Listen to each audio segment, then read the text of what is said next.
ओम नमः शिवाय। स्वामी सागर जी, सांप कितनी देर तक जाता है? मनुष्य नहीं, पशु संगी।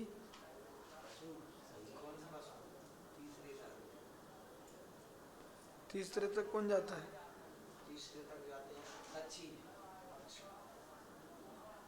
पांचवें में है? सातवें में मत्स्य और मनुष्य, ऐसा बोलो। नहीं, तुम्हें ऐसा नहीं बोले तो मत्स्य मनुष्य, मनुष्य मतलब मस्त मनुष्य एक हो जाएगा।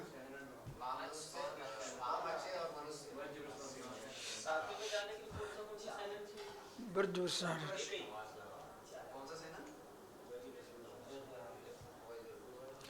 अब पढ़ो आगे।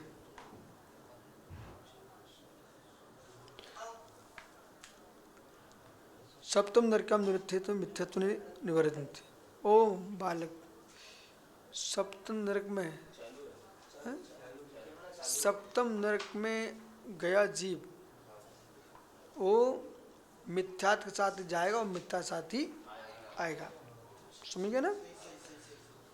श्राव्याम ऊपरी पृथ्व्यो नरका, छठवीं पृथ्वी के ऊपर नरक जो है ना, मिथ्यात सासादन सम्यक मिथ्यात उत्वदरता द्वे त्रिक मनुष्य आयंती। तो जो छठवीं पृथ्वी है ना, तक नरक मिथ्यात शासन सा निकल कर त्रियंच मनुष्य, इन दो गतियों को प्राप्त होते हैं। मनुष्य और त्रियंच। छठवीं पृथ्वी का निकला जीव मनुष्य बन सकता है, ठीक है, त्रियंच बन सकता है। और त्रियंचों में मालूम कौन सा होगा? त्रिगेज मनुष्य गतो आयंती त्रियक्षस्वत आयताम, त्रियंच गति से आया जीव, त्रियंच गति में आया जीव। पंचेंद्रिय गर्भ संगी पर्याप्त असंख्य वर्ष उत्पद्यंते नेत्रस्यो। त्रियंचों में देखो, देव नारकाणम उपादा, देव में उपाजनम है, ठीक है। हाँ, शेष अब उपाद मनुष्यभ्या शिशत्र योनिया, उपाजन वाले मनुष्य को छोड़ दो, जितनी जीव बचते सब त्रियंच है, सब त्रियंच, ठीक है। तो ये इसलिए सूत्र लिखा इन्होंने, इसलिए पंक्ति लिखी, कहीं ये न सोच लें आपके सारे त्रियंच ऐसे हो जाएंगे। नहीं, सभी त्रियंचों में नहीं जाएगा। एक इंद्रिय भी त्रियंच है, दो इंद्रिय भी त्रियंच है, चार इंद्रिय, पांच इंद्रिय संज्ञा से सब त्रियंच है, पर सभी त्रियंचों में नहीं जाएगा। छठवें नरक से निकला नारकी जीव, क्या? तो छठवें नरक तक का, प्रथम से लेकर के इधर देखो, पहले मेरी तरफ देखो। मनुष्य से गर्भ जन्म हेतु संख्य वर्ष उत्पन्न नैत्रेसु, नैत्रेसु, ये कौन से मनुष्य में जाएगा? त्रिंचों में जाएगा। जो संगी होंगे, गर्भज होंगे, पर्याप्तक होंगे, असंख्यात वर्ष की आयु वाले होंगे, नैत्रेसु, समझना। तो संख्यात वर्ष की आयु वाले होंगे। नार का समझ में आया? तो भोग भूमि नहीं जाएगा, समझ गए? मतलब यह कि छठवीं पृथ्वी तक के नारक, छठवीं पृथ्वी तक के नार के जीव, ये मिथ्या शासन से निकल के त्रियंचो मनुष्य, इन दो गतियों प्राप्त होते हैं, ठीक है। और त्रियंचों में कौन से त्रियंच होंगे? पंचेंद्रिय होंगे, गर्भज होंगे, संगी होंगे, पर्याप्तक होंगे, और संख्या उसकी आयु वाले होंगे। त्रियंचों में उत्पन्न होते हैं, अन्य त्रियंचों में नहीं। मतलब जो त्रियंच जाएगा, दो इंद्रिय तीन इंद्रिय विकलेंद्रिय है ना, इनमें नहीं जाएंगे, विकलेंद्रिय नहीं बनेंगे, और समूर्छन भी नहीं बनेंगे, वो भोग भूमि में भी नहीं जाएंगे। आइए आगे चलो, याद करो, बहुत अच्छा विषय चल रहा है। मनुष्य सु आयता, और मनुष्य गति में जब आएगा तब कौन है? गर्भज पर्याप्त के सु, गर्भज होगा, पर्याप्त के होगा, और गर्भज पर्याप्त संख्यात वर्षायुषा, संख्यात वर्ष की आयु वाले, मतलब अल्प अल्प आयु वाले नहीं होंगे। उत्पदेशु नेत्रेशु इतरेशु, अब इतर में क्या ग्रहण करना है? सम्मूर्छन और भोग भूमि, सम्मूर्छन और भोग भूमि। ठीक है, ये क्या कर रहे हैं आप? आप बेटे सुधार करो, आप अच्छा काम कर रहे हो लेकिन हमें विघ्न हो रहा है। इतर विपरीत, जैन जैन इतर, भिन्न अर्थ में आता प्रयोग। ऐसा एक दिन और किया था आपने, याद है? मुझे याद है।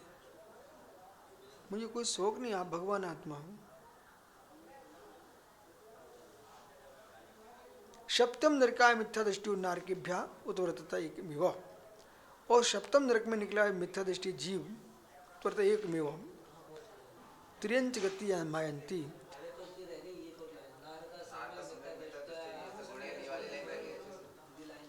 नारका सम्यक दृष्टिया सम्यक उत्पादना, नरक में सम्यक दृष्टि जीव नोवर्तनते एक में मनुष्य गति मायांती।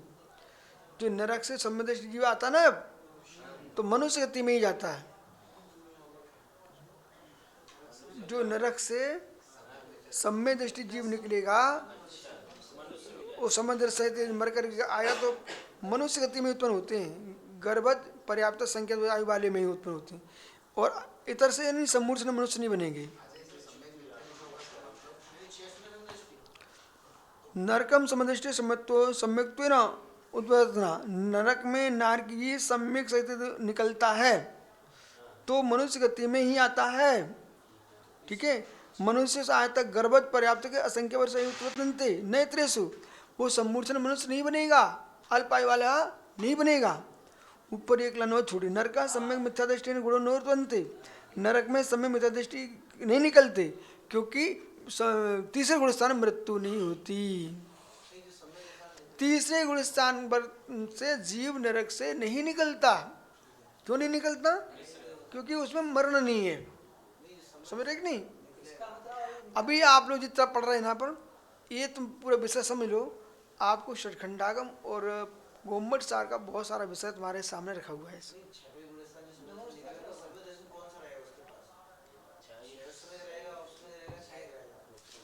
छायक नहीं होगा, पहले नरक भारती छायक से जा सकता, छायक वापस आ सकता है, लेकिन शेष जो है ना वो उसमें कुछ संबारी होगा, बाकी नहीं। ठीक है ना?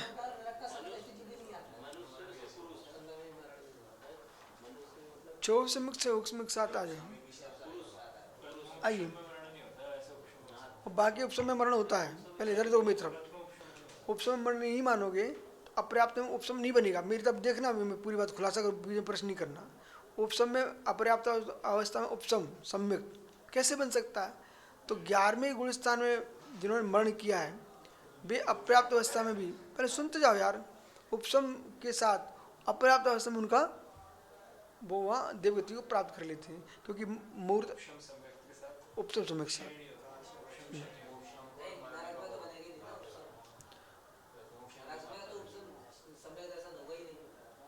क्या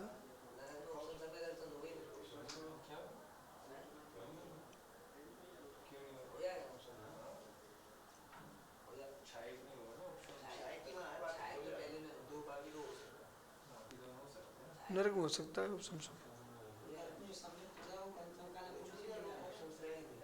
आइए, नरक में सम्यक प्राप्त किया, पंचम काल में आ सकता वहां से, लेकिन मनुष्य बनेगा।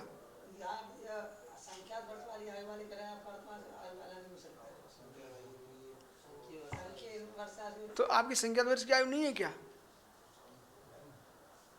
अंतर मुहूर्त के बाद चलो आगे, संख्यात संख्यात है। आप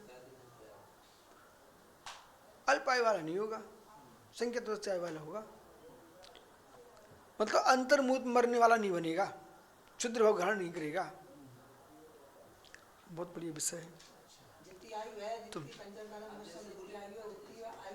वो संख्यात वर्ष की में आएगा। छठवें नरक में सम्यक दृष्टि नहीं जा सकता, वहां से आ सकता है। सम्यक दृष्टि जीव प्रथम नरक से नीचे नहीं आ सकता, परंतु सम्यक से छठवें नरक तक का जीव आ सकता है। भाई अभी एक लाइन पढ़ के पता पूरा करें, दूसरी क्लास लेना है। मनुष्य में मनुष्य सु आयता गर्भ, ये सब पढ़ लिया आपने। सप्तम नरक का मिथ्या दृष्टि नार के व्युत्पन्नता एकमेव।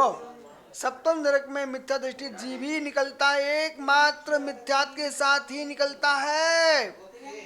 त्रिगति मायंती, और मात्व त्रियंच गति में ही जाए आता है।